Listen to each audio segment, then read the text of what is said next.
महाराष्ट्र राजनीति में बड़ी हलचल दिखाई दे रही है। आइए देखते हैं।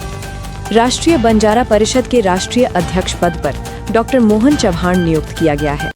ये बंजारा समाज के प्रति उनके समर्पित अतुलनीय कार्य को देखते हुए किया गया है और उनके हर क्षेत्र में किए जाने वाले उनके कार्य और सभी धर्मों प्रति कार्य और जनसामान्य के किसी भी मुश्किल समय काम को लेकर आत्मीयता और मुश्किल समय साथ देना, इसी कार्य को देखते हुए उनकी ये नियुक्ति अहम मानी जा रही है। उनसे बातचीत करते हुए उन्होंने कहा कि मैं महाराष्ट्र मुख्यमंत्री श्री देवेंद्र फडणवीस का और आरोग्य दूत रामेश्वर भाऊ का आभार व्यक्त किया है। नांदेड़, महाराष्ट्र से संवाददाता राहुल सरपाते की report. Good evening and welcome to the Nightly News. We begin tonight with developing stories from the economic sector.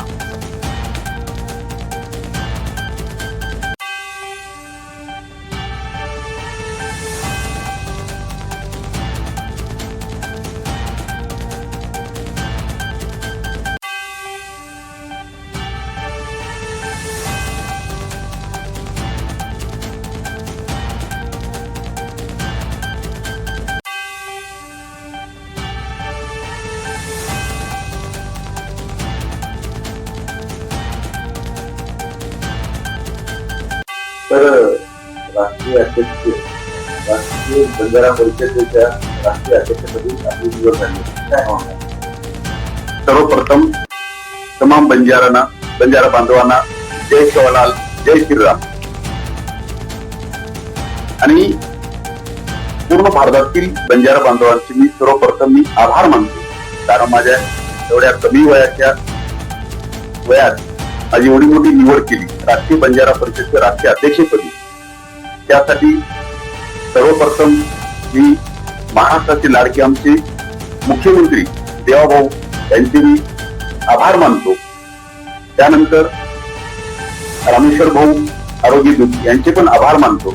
त्यानंतर राष्ट्रीय बंजारा परिषदेचे समन्वयक आदरणीय किसन भाऊजी राठोड यांचे पण आभार मानतो। तसेच तमाम भारतवासी आणि महाराष्ट्रातील बंजारा समाजाचे मी आभार मानतो, कारण ही जी निवड आहे सर्व भारतातून एकत्रित करून बंजारा समाजातील कोर समितीच्या माध्यमातून माझी निवड करण्यात आली। निवड म्हणजे माझ्यावर तमाम समाजाने माझ्यावर एवढी मोठी जिम्मेदारी दिली आहे। त्या जिम्मेदारीतून नक्कीच येणाऱ्या काळामध्ये बंजारा समाजासाठी ज्या ठिकाणी बंजारा समाजाचे प्रश्न गंभीर आहेत त्या ठिकाणी मी नक्कीच खंबीर राहील असे माझे प्रीत वाक्य आहे आणि बंजारा समाजाला न्याय देण्याचा मी प्रयत्न करेन। त्याचबरोबर बंजारा समाजातील जेवढे युवा वर्ग आहेत त्यांना कसं न्याय देता येईल, त्यातल्या राजसत्ताकडे कसं आपल्याला जाता येईल बंजारा समाजाला, याच्यावर सुद्धा माझं जास्तीत जास्त भर राहील।